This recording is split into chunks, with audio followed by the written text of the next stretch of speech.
우리 한 목소리로 같이 합독하도록 하겠습니다. 행위가 온전하여 여호와의 율법을 따라 행하는 자들은 복이 있으며 여호와의 증거들을 지키고 전심으로 여호와를 구하는 자는 복이 있도다. 참으로 그들의 불의를 행하지 아니하고 주의 도를 행하는도다. 주께서 명령하사 주의 법도를 잘 지키게 하셨나이다. 내 길을 굳게 정하사 주의 율례를 지키게 하소서. 내가 주의 모든 계명에 주의할 때까지 부끄럽지 아니하리이다.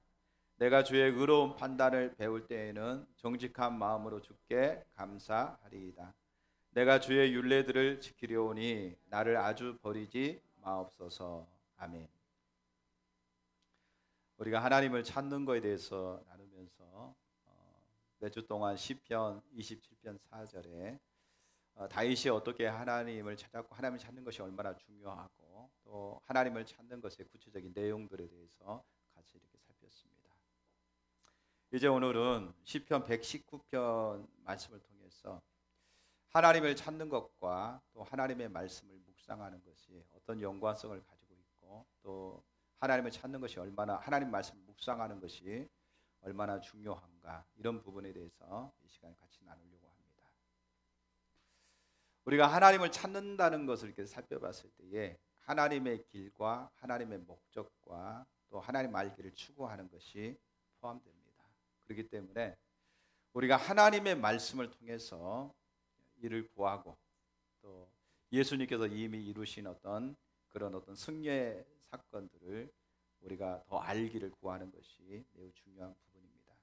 그래서 이에 좋은 예가 시편 119편의 말씀입니다. 여러분 제가 이제 새벽에 시편 119편을 이렇게 살펴보고 있는데 시편 119편 전체 주제가 뭐냐 하면요, 주의 말씀, 하나님의 말씀을 소중히 여기는, 그러니까 시인의 그 고백이 담겨져 있습니다. 그러니까 시인은 하나님의 말씀이 내 분깃이다 이렇게 말하고 있고요. 그 하나님의 말씀이 내 생명이다 이렇게 얘기합니다. 그리고 시편 119편 105절에 보게 되면 주의 말씀은 내 발의 등이요 그리고 내 길의 빛이니이다 이렇게 얘기합니다. 그러니까 하나님의 말씀이 얼마나 중요한가, 그리고 그 말씀을 통해서 깨닫고 말씀대로 살아가는 삶이 얼마나 소중한가. 그러니까 하나님을 찾는다는 것과 또 하나님의 말씀을 존중히 여기고 그 말씀을 가까이 하고 묵상하는 일이 너무너무 중요하다고 하는 사실을 볼 수가 있습니다.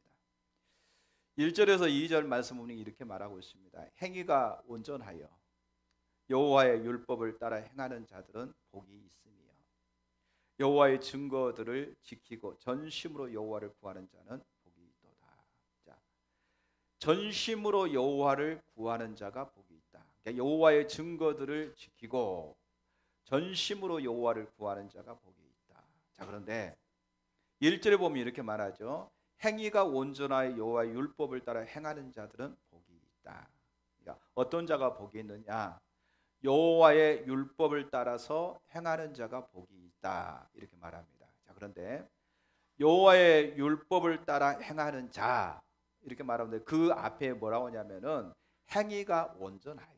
그러니까 행위가 온전하다는 말은 하나님과의 온전한 관계 안에서 그 하나님의 뜻을 깨달아서 하나님의 말씀을 따라서 행하는 그 사람이 복이 있다 이렇게 말하고 있는 거죠. 그래서 여호와의 증거들을 지키고 전심으로 여호와를 구하는 자가 복이 있다. 1절에서 2절에 보면 이렇게 얘기합니다. 하나님을 간절히 찾는 자, 하나님의 얼굴을 구하는 자, 그 자는 하나님의 법을 묵상하고 하나님의 법을 지키는 그 자라는 거죠. 그리고 그 자가 복이 있다고 얘기하고 있습니다. 그러니까 하나님을 찾는 자와 그 다음에 하나님의 말씀을 가까이 하고 그 말씀을 행하는 자는 항상 같이 가는 거예요. 그래서 나누어지지 않는다는 겁니다. 만약에 우리가 하나님의 얼굴을 구한다고 말하면서 하나님의 말씀을 소중히 여기지 아니하면 또 하나님의 말씀을 통해서 하나님의 뜻과 의중과 의도를 발견하고 그 삶을 살지 아니하면 그것은 하나님의 얼굴을 구하는 삶이 아닙니다. 아니라는 거예요. 그래서 하나님을 찾는 것과 하나님의 말씀을 가까이 하는 것, 하나님의 말씀을 통해서 깨닫고 하나님의 길로 가는 것은 같이 가는 것입니다. 그래서 120절에도 시편 119편 120절에도 내 육체가 주를 두려워함으로 떨며 내가 주의 심판을 두려워하나이다. 여기서 심판이라고 하는 단어는 언어에 보게 되면 주의 법이다 이렇게 말할 수 있습니다. 그래서 내가 주를 내 육체가 주를 두려워하고 또 주의 심판을 두려워한다. 다시 말하면 주의 법을 두려워한다는 거예요. 왜냐하면 하나님의 말씀이 기준입니다. 하나님의 말씀은 기준, 뭐에 대한 기준이냐? 우리 신앙의 기준이고요, 우리의 삶의 기준이고요, 우리의 사역의 기준이 하나님의 말씀이에요. 그래서 구원에 대한 기준도 하나님의 말씀이고요, 심판에 대한 기준도 하나님의 말씀입니다. 그러니까 시인이 내가 하나님의 말씀을 두려워한다 이렇게 말하는 것은 하나님의 말씀대로 살지 아니하면 결론적으로 우리에게 뭐가 찾아오느냐? 하나님의 심판이 찾아온다는 거죠. 그래서 내가 주의 법, 하나님의 말씀 앞에 심히 떨고 두려워한다, 떠는 자세를 갖는다 이렇게 얘기할 수 있습니다. 우리가 하나님의 말씀을 묵상한다 이렇게 말하면 단순히 어떤 성경에 대한 이론적인 지식, 또 진리를 깨닫기 위해서 묵상하는 게 아니라는 것이죠. 단순히 하나님의 말씀을 깨닫고 하나님의 말씀을 알기 위해서 묵상하는 것이 아니라, 그렇게 묵상하는 것은 실제적인 하나님을 더 알고 또 하나님을 찾는 자리로 가기 위해서 하나님의 말씀을 묵상하는 것입니다. 그래서 이 영역이 우리 가운데 매우 중요합니다. 그래서 하나님의 얼굴을 구하는 것과 하나님의 말씀을 묵상하는 것, 하나님의 말씀을 가까이 하는 것은 더욱더 하나님을 알기 위해서, 더욱더 하나님 앞에 가까이 가기 위해서 하나님을 찾는 것과 하나님의 말씀을 묵상하는 것은 항상 같이 간다라고 하는 사실을 살펴볼 수 있겠죠. 여러분, 바리새인들의 예를 보게 되면요, 바리새인들은 누구보다도 하나님의 말씀을 잘 안다고 자부심을 가졌던 사람들입니다. 그리고 그들은 하나님 말씀을 실제적으로 많이 알고 있었고요, 하나님 말씀을 많이 연구했습니다. 그리고 그 말씀을 많이 묵상했던 사람들이 바리새인이었습니다. 자, 그런데 문제는 이거죠.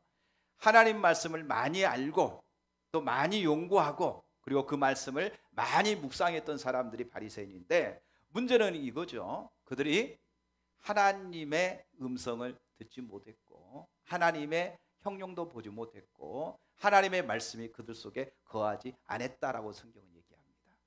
요한복음 5장 37절에서 40절에 보게 되면 이렇게 말씀하시죠. 또한 나를 보내신 아버지께서 친히 나를 위하여 증언하셨느니라. 너희는 아무 때에도 그의 음성을 듣지 못하였고 그 형상을 보지 못하였으며 그 말씀이 너희 속에 거하지 아니하니 이는 그가 보내신 이를 믿지 아니함이라. 너희가 성경에서 영생을 얻는 줄 생각하고 성경을 연구하거니와 이 성경이 곧 내게 대하여 증언하는 것이니라. 그러나 너희가 영생을 얻기 위하여 내게 오기를 원하지 아니하는도다. 지식적으로는 누구보다도 성경을 많이 알고 있죠. 또 성경을 연구합니다. 그리고 성경을 묵상합니다. 그런데 아이러니하게도 그들은 하나님의 음성을 듣지 못해요. 하나님의 영광을 보지 못해요. 그들의 마음속에 하나님의 말씀이 없어요. 그래서 성경에서 영생을 얻는 줄 생각하고 열심히 성경을 연구하지만 영생을 얻기 위해서 예수님께로 오지 않는다, 이렇게 말하죠. 그러면 여러분, 그들이 왜 말씀을 묵상하는데도 불구하고 말씀이 그들 속에 없었을까요? 하나님을 찾는 것과 말씀을 묵상하는 것은 같이 가는데 문제는 그들이 하나님을 찾지 않았다는 거예요. 하나님을 찾지 않았어요. 하나님을 찾지 않았기 때문에 말씀을 통해서 그리스도를 발견하지 못해요. 그리스도를 통해서 하나님의 뜻, 하나님의 의중, 하나님의 길을 발견하지 못해요. 여러분, 이걸 잘 아셔야 됩니다. 우리가 금요일 날 성탄절 예배를 드렸어요. 자, 성탄절 예배를 드리면서 그 예루살렘에 마태복음 예루살렘에 동방박사 세 사람이 방문을 하잖아요. 별을 보고 연구하다가 왕의 탄생된 별을 보고 그 별을 따라서 오다가 예루살렘으로 가게 되는 거죠. 그래서 이제 헤롯 궁에 들어가서 왕이 어디서 태어났느냐, 우리가 왕에게 경배하러 왔다, 이렇게 동방박사가 얘기합니다. 그래서 헤롯이 깜짝 놀라죠. 그래서 서기관과 바리새인, 예루살렘 도시 전체에 큰 소동이 일어났어요. 그리고 이제 뭐 소동이 일어나니까 종교 지도자들이 당장에 뭐 이렇게 소집하니까 다 몰려왔지요, 왕궁으로. 그래서 이제 왕이 서기관에게 묻습니다. 자, 성경에 왕이 어디서 태어난다고 예언되어져 있느냐? 뭐 그러자마자 뭐 당장에 그들이 미가서의 말씀을 탁 꺼내면서 이렇게 말하죠. 베들레헴에서 다윗의 고향 베들레헴에서 왕이 태어난다고 말하고 있습니다. 뭐 이렇게 얘기합니다. 뭐 책 펴볼 것도 없어. 그냥 곧바로 얘기하는 것이죠. 다윗의 후손으로 또 베들레헴의 왕이 태어날 것에 대해서 예언되어진 말씀을 쫙 얘기합니다. 자, 그런데 문제는 이거죠. 그렇게 얘기했지만 그들은 그 왕을 보기 위해서 베들레헴으로 가지 않아요.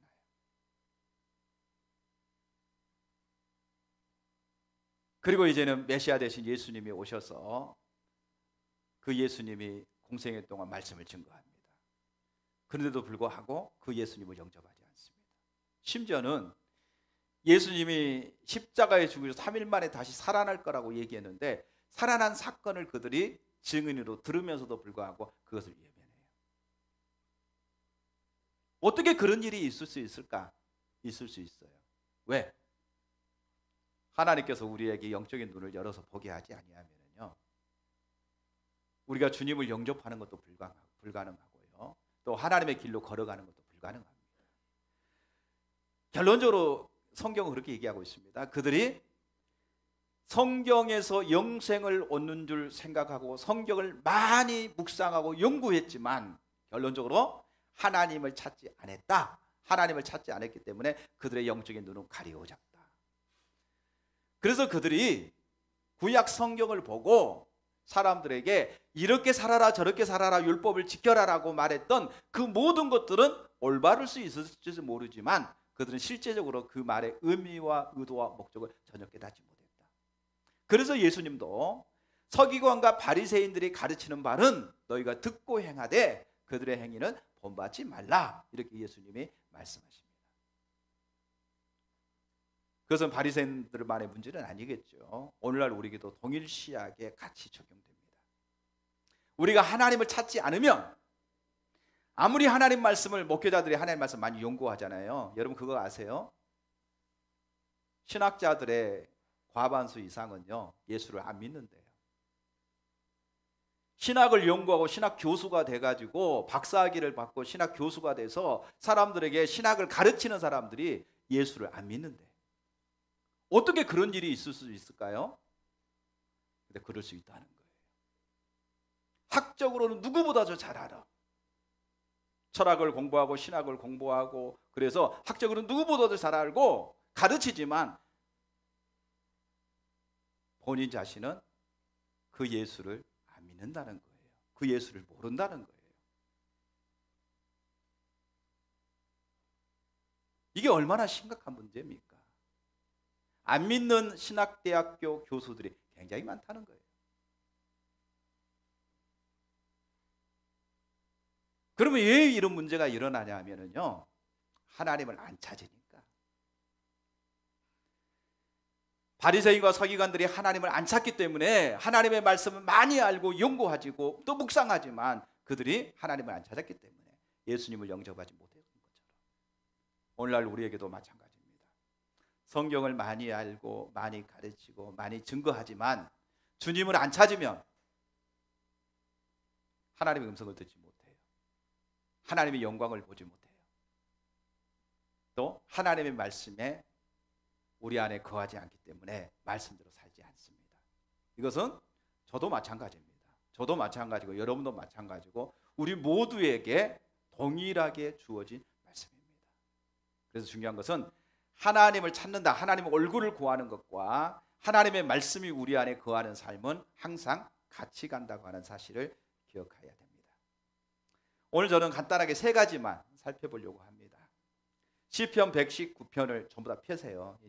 오늘은 시편 119편만 살펴볼 거니까 전부 다 펴고 계시고, 앞에서 자막으로 띄워준다 할지라도 성경을 찾아보는 게 중요합니다.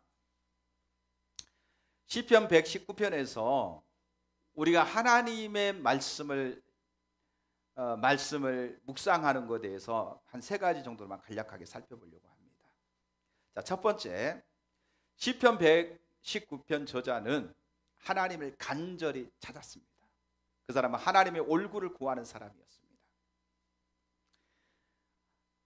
그래서 우리가 그 2절에 보게 되면 전심으로 여호와를 구하는 자가 복이 있다 이렇게 말하고 있잖아요. 그는 전심으로 여호와를 구한 사람입니다. 그리고 전심으로 하나님을 구하는 사람이 복이 있다고 하는 사실을 아는 사람입니다. 그래서 시편 119편 전체적으로 보게 되면 그가 얼마나 처절하게 간절하게 하나님을 구하고 있는가, 주님을 찾고 있는가가 잘 나열되어져 있습니다. 자, 57절에서 58절에도 보면 이렇게 말합니다. 여호와는 나의 분깃이니 나는 주의 말씀을 지키리라 하였나이다. 내가 전심으로 주께 간구하였사오니 주의 말씀대로 내게 은혜를 베푸소서. 여호와가 나의 분깃이다. 여러분, 분깃이라는 말이 무슨 말인가요? 하나님께서 이스라엘 백성들이 가나안 땅에 들어갈 때에 12지파에게 땅을 분배하고 있는 거예요. 분깃을 준 겁니다. 이건 네 땅이다, 이건 네 땅이다, 여기는 네 땅이다, 여기까지는 네 땅이다. 쭉 12지파에 하나씩 땅들을 다 나눠주는 거죠. 네 지파는 땅이 있어요, 없어요? 성을 받았어요, 못 받았어요? 분깃으로 받지 못했어요. 그럼 네 지파는 누가 분깃이냐면 하나님이 분깃이야. 그는 제사장으로서의, 제사장 가문으로서의 그들은 철저하게 하나님이 주신 것으로만 먹고 사는 거예요. 자, 여기서 지금 시인은 뭐라고 말하냐면 여호와가 나의 분깃이다. 그러니까 분깃이라는 말은 하나님이 내 재산이라는 거예요. 하나님이 나의 모든 것이라는 거예요. 하나님이 내 생명이라는 거예요. 다시 말하면 하나님께서 나와 함께하지 않는다고 한다면, 하나님이 내 삶을 인도하지 않는다고 한다면 나는 끝났다 이 말이에요. 그러니까 하나님만이 내 유일한 열망이고 내 소망이고 내 생명이라는 겁니다. 여호와가 나의 분깃이니 나는 주의 말씀을 지키리이다. 그리고 전심으로 주께 간구하였사오니 주의 말씀대로 내게 은혜를 베푸소서. 예. 내가 주의 말씀을 지키리이다. 하나님이 나의 분깃이기 때문에 내가 하나님의 말씀을 존중히 여기고 그 하나님의 말씀 앞에 내가 서겠습니다. 하나님의 말씀대로 순종하며 나가겠습니다.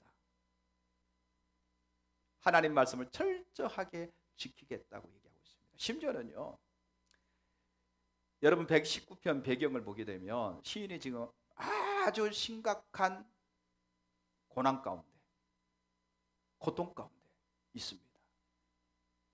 심지어는 자기 생명이 지금 어떻게 될지도 모르는 그런 어떤 상황 속에 그가 지금 머물러 있습니다.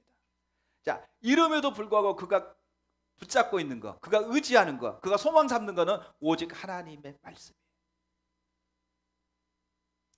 하나님의 말씀을 꽉 붙잡고 원수가 아무리 조롱하고 자기를 멸시하고 자기를 죽이려고 하고 이런 상황이 주어져도 자기는 하나님의 말씀을 붙잡고 하나님의 말씀대로 행하겠습니다. 하나님 말씀을 지키겠습니다. 하나님 말씀대로 지킬 수 있도록 도와주세요. 이렇게 기도하고 있어요. 그가 얼마나 하나님의 말씀을 소중히 여기고 있는가. 여러분, 사람마다 닥치는 상황이 각각 다릅니다. 환경이 각각 다릅니다. 문제가 다 있어요. 사람마다 나는 이런 문제가 있고 이런 힘든 일이 있고 이런 상황에서 어떻게 해야 될지 모르겠다. 다 있습니다. 없는 사람 없겠죠, 그렇죠? 저도 있고 여러분도 있고 다 있어요. 자, 그런데 시인도 자기에게 닥쳐있는 문제가 있습니다. 그런데 시인은 어디서 답을 찾기를 원하냐면은 하나님의 말씀, 자기가 가야 될 길. 그래서 여러분 시편 105절에 보게 되면 그렇게 말하잖아요.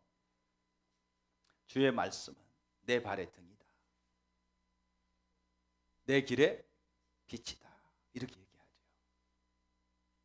이 105절 말씀이 우리가 2022년도에 우리가 계속 묵상해야 돼. 우리 교회 표어로 주어진 말씀이에요. 내 발의 등이고 내 길의 빛이니이다. 그 하나님의 말씀을 통해서 그가 발견하기를 원하고 어떻게 하든지 그 말씀을 따라서 살려고 몸부림치는. 왜? 하나님이 내 빛이니까. 하나님이 나의 분깃이니까. 하나님이 나의 분깃이기 때문에 그 말씀 안에 거하기를 원하고, 말씀을 따라 살기를 원하고, 말씀을 발견하고 그 말씀대로 따라 살아가기 위해서 하나님의 은혜가 절실히 필요한 거예요. 그래서 그는 말씀을 따라서 간절하게 하나님을 찾고 있는 모습을 볼 수가 있습니다. 자, 두 번째, 그는 하나님을 찾기 위해서 하나님의 말씀 앞에 섰습니다. 시편 기자는 이렇게 마음을 다하여 하나님을 찾되 그것을 위해서 하나님의 말씀 앞에 섰습니다. 그러니까 하나님을 찾는 것과 하나님 말씀을 가까이 하는 것은 항상 같이 가는 거예요. 자, 몇 구절을 좀 살펴보도록 하겠습니다. 자, 55절에 보게 되면 여호와여 내가 밤에 주의 이름을 기억하고 주의 법을 지켰나이다. 자, 밤에 주의 이름을 기억하고 주의 법을 지켰다, 이렇게 고백하고 있고요. 62절에 보면 내가 주의 의로운 규례들을 말미암아 밤중에 일어나 주께 감사하리이다. 예. 주의 규례들, 하나님의 말씀으로 말미암아 밤중에 일어나서 내가 하나님 앞에 감사했다, 이렇게 표현하고 있고요. 97절에 보게 되면 내가 주의 법을 어찌 그리 사랑스러운지요. 내가 그것을 종일 작은 소리로 읊조리이다. 읊조린다고 하는 것은 되새긴다라고 하는 것이죠. 내가 계속해서 종일토록 내가 하나님의 말씀을 계속해서 되새긴다, 묵상한다, 이렇게 말하고 있어요. 또 147절에서 148절에 보면 내가 날이 밝기 전에 부르짖으며 주의 말씀을 바라싸우며 주의 말씀을 조용히 읊조리려고 내가 새벽녘에 눈을 떴나이다. 내가 새벽에 눈을 뜬 것은 하나님의 말씀을 조용히 묵상하기 위해서 내가 그 새벽에 눈을 떴다. 164절에 보게 되면 주의 의로운 규례들로 말미암아 내가 하루 7번씩 주님을 찬양하나이다. 그러니까 주님의 말씀으로 말미암아 내가 하루 7번씩 주님을 찬양했다. 뭐 정해놓고 내가 7번 하나님을 찬양해야 되겠다, 뭐 그건 아니겠죠. 그러면 7이라고 하는 숫자는 완전 숫자잖아요. 그러면 내가 종일토록 주의 말씀으로 말미암아 내가 하나님을 계속해서 찬미의 제사를 드렸다는 거죠. 하나님을 찬양했다는 거죠. 계속해서 주의 말씀으로 말미암아. 그러니까 얼마나 그가 하나님의 말씀을 가까이 하고 하나님 말씀을 묵상하고, 그리고 밤에 일어나서 또 한밤중에 다 잠자고 있는 고요한 시간이 일어나서 또 새벽녘에 일어나서 하나님 말씀 묵상하고 정일토록 그 말씀을 되새김하고 그리고 하나님을 계속해서 찬양하는 삶을 살았다, 이렇게 말하고 있습니다. 이처럼 시인은 하나님을 찾되 특별히 하나님의 말씀을 묵상하는 시간을 소중히 여기고 그렇게 하나님 말씀을 묵상했다라고 얘기하고 있습니다.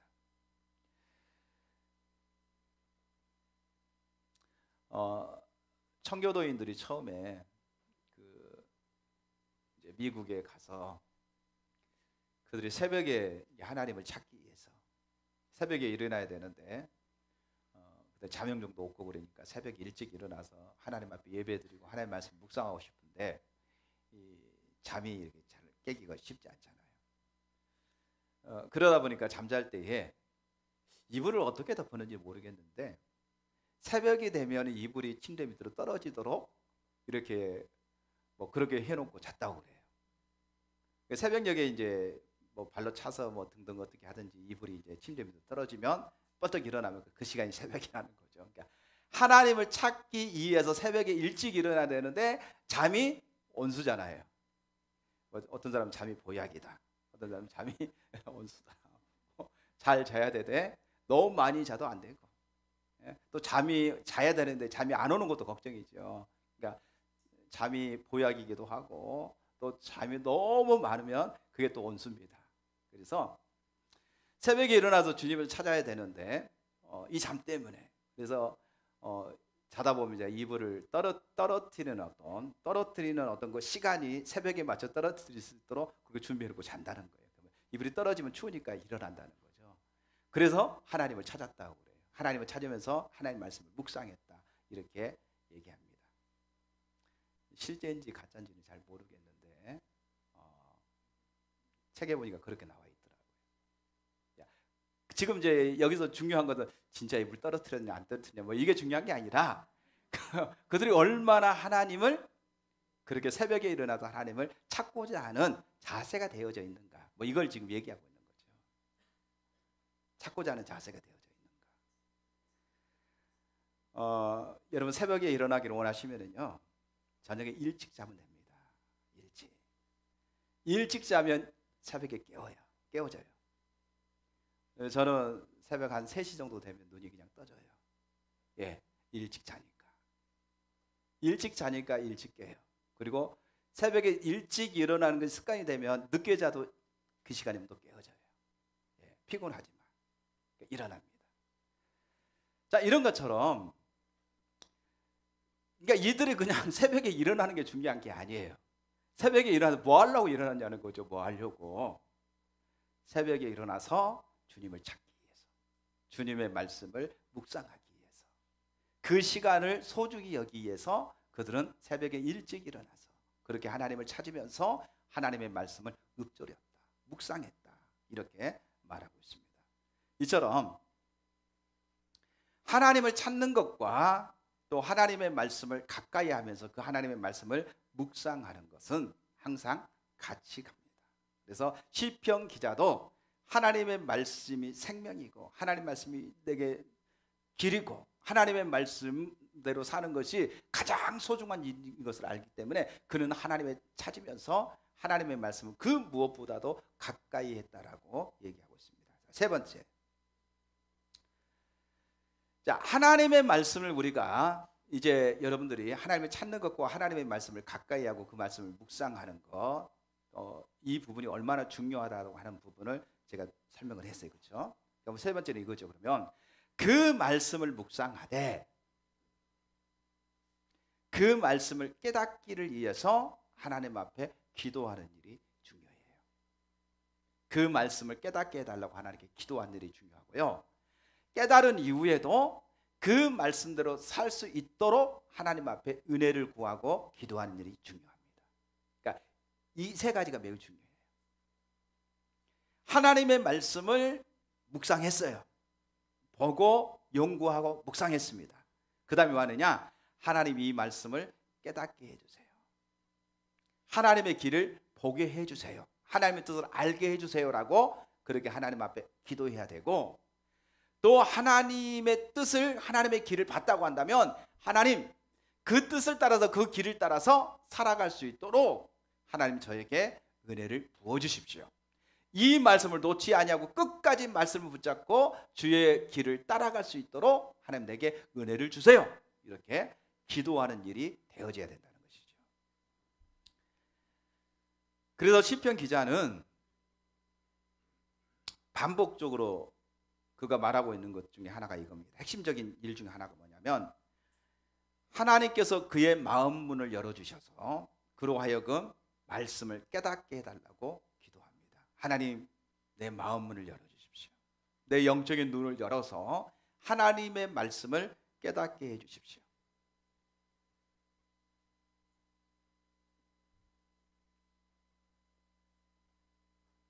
우리가 하나님의 말씀을 깨닫기 위해서 성경을 열심히 연구하고, 때로는 어떤 단어들이 잘 잡혀지지 않을 때는 주석을 보면서 언어에서 뭐라고 말하는지 주석을 보면서 그것을 살펴보는 것이 중요하고요.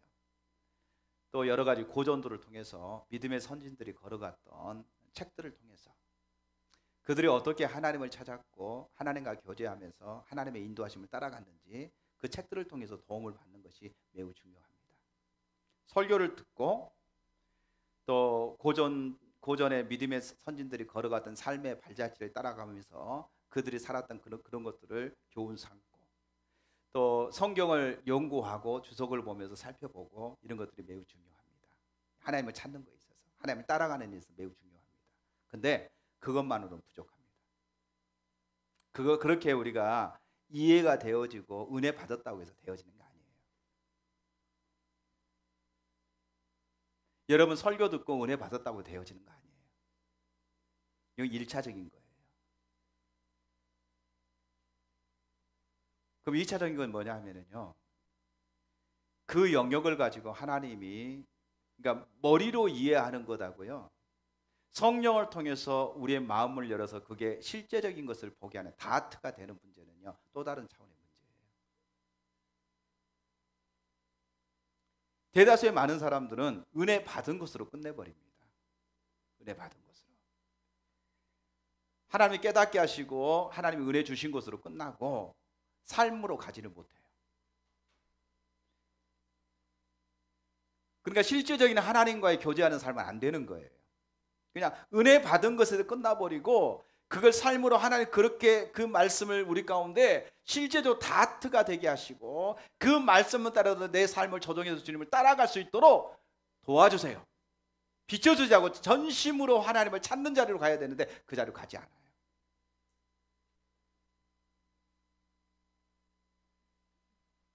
그러다 보면은 이제 어떤 말씀을 하면은요, 그거 아는데 들었는데 이 차원에서 끝나버리는 거예요. 실제적인 삶 속에 안 되어지는 거예요. 안 되어지다 보면은요, 이론적으로는 말씀을 많이 알아요. 근데 자기가 살지를 않기 때문에 그 다음에는 가지를 못해요. 그리고 판단하게 돼요. 중요한 것은 이 영역입니다. 하나님의 말씀을 연구하는 거, 너무 묵상하고 연구하는 거 너무 중요하죠. 공부하는 거 너무 중요합니다. 근데 그 말씀이 내 삶 속에 실제가 되어지기 위해서, 다트가 되기 위해서 그 말씀을 내 마음의 눈을 하나님 열어서 그게 실제라고 하는 사실을 내게 알게 해주십시오. 그리고 그 말씀대로 내 삶을 조정해서 주님을 따라갈 수 있도록, 말씀을 붙잡고 따라갈 수 있도록 하나님 은혜를 부어주십시오. 이렇게 기도하는 일이 반드시 같이 가야 된다는 거예요. 이게 안 되면 그건 주님 안 따라가고 있는 거예요. 그게 안 되면. 그게 안 되면 주님 안 따라가는 거예요.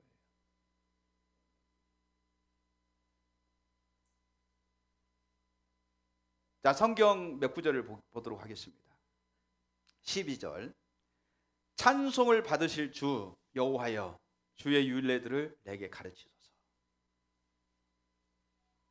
주의 율례들을 내게 가르쳐 주십시오라고 기도하고 있죠. 18절, 내 눈을 열어서 주의 율법에서 놀라운 것을 보게 하소서. 하나님, 내 눈을 열어서 주의 놀라운 것을 하나님 나로 말미암아 보게 해 주십시오. 26절에서 27절, 내가 나의 행위를 아뢰매 주께서 내게 응답하셨사오니 주의 율례들을 내게 가르치소서. 나에게 주의 법도들의 길을 깨닫게 하여 주소서. 그리하시면 내가 주의 기이한 일들을 작은 소리로 읊조리리다. 하나님, 주의 율례들을 내게 가르쳐 주십시오. 나에게 주의 법도들의 길을 깨닫게 하여 주십시오. 그리하시면 내가 주의 율례들을 작은 소리로 읊조리겠습니다. 33절에서 34절, 여호와여 주의 율례들의 도를 내게 가르치소서. 내가 끝까지 지키리이다. 나로 하여금 깨닫게 하여 주소서. 내게 주의 법을 준행하여 전심으로 지키리이다. 하나님, 주님께서 내게 깨닫게 해주시면 내가 전심으로 주님의 법을 지키겠습니다. 깨닫는다는 말이 우리 어떤 이성을 통해서 아는 것이 아니라, 지식으로 아는 것이 아니라 하나님 내 마음으로 그 법이 실제라고 하는 사실을 알게 해달라는 거예요. 그러면 제가 그 법을 따라 준행하며 살겠습니다. 이렇게 고백하고 있는 것이죠.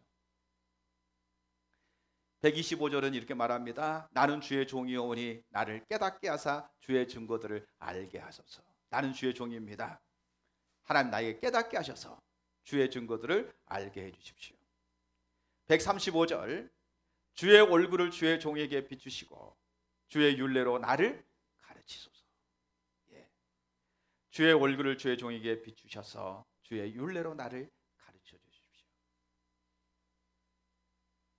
이처럼 시인은 하나님의 말씀을 깨닫게 하셔서 그 말씀대로 살아갈 수 있도록 하나님이 저에게 눈을 열어서 보게 하시고 말씀을 깨닫게 하시고 말씀대로 살아갈 수 있도록 역사해 달라고 그렇게 기도하는 모습을 보게 됩니다. 말씀을 정리해 보겠습니다. 오늘 시인은 119편 기자는 이렇게 말합니다. 그는 전심으로 하나님을 찾았던 사람이고 하나님 얼굴을 구했던 사람입니다. 그래서 그 무엇보다 그 어려운 상황과 환경 속 고난 가운데서도 철저하게 하나님의 말씀을 붙잡고 그 말씀에 합당한 삶을 살기를 간절히 추구하고 있는 모습을 우리는 시편 119편을 통해서 살펴볼 수가 있습니다. 그는 하나님을 간절히 찾았습니다. 그리고 하나님을 간절히 찾은 한 모습이 뭐냐? 하나님의 말씀을 가까이 하고 그 말씀을 깨닫기를 원하고 그 말씀을 묵상하고 그 말씀대로 행할 수 있도록 그렇게 하나님의 말씀을 깊이 묵상하는 삶을 살았습니다. 그리고 그 말씀을 묵상한 이후에 그 말씀대로 살기 위해서 몸부림치면서 하나님 앞에 기도하는 장면을 볼 수가 있습니다. 그는 하나님께 간절히 기도했습니다. 생명이 위급한 상황 속에서도 원수들이 공격하는 그 상황 속에서도 하나님, 제가 이 말씀을 놓지 않았나이다. 제가 하나님의 계명을, 하나님의 율례를 행하였나이다. 하나님의 말씀대로 지켰습니다. 이렇게 고백하는 절들이 참 많습니다. 내게 손해가 나고 핍박이 있고 환란이 있고 조롱소리가 있고 이런 상황이 있어도 나는 하나님의 법을 버리지 아니하고 하나님 법대로 행하겠습니다. 하나님 법을 지키게 해주십시오. 하나님 법대로 내가 이렇게 행했습니다. 이런 반복적인 용어들을 통해서 그가 얼마나 하나님의 말씀을 가까이 하고 있고 그 다음에 하나님의 말씀을 준행하며 하나님 말씀을 깨닫게 하기 위해서 하나님의 은혜를 구하고 있는가를 볼 수가 있습니다.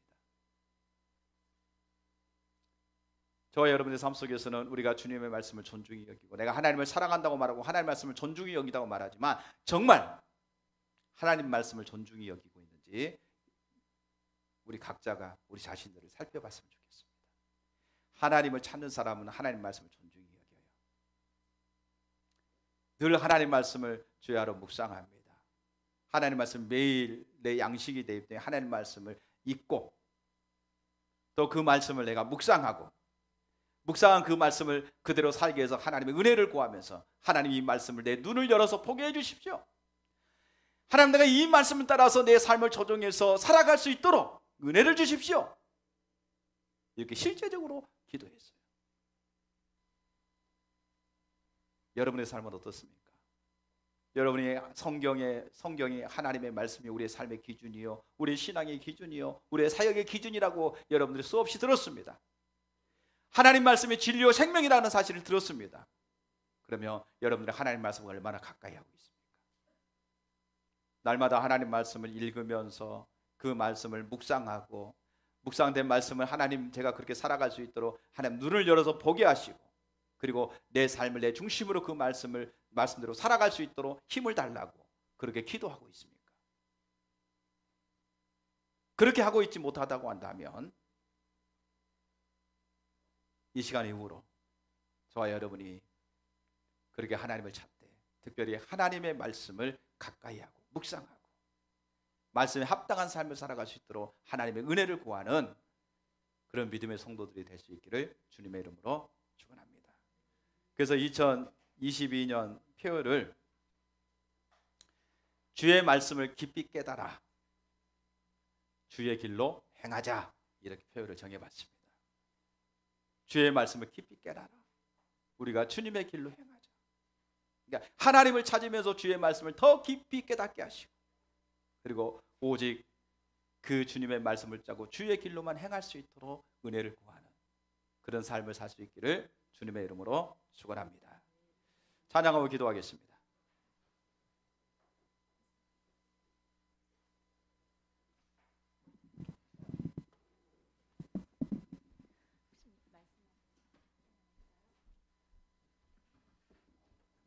몇 장인가요?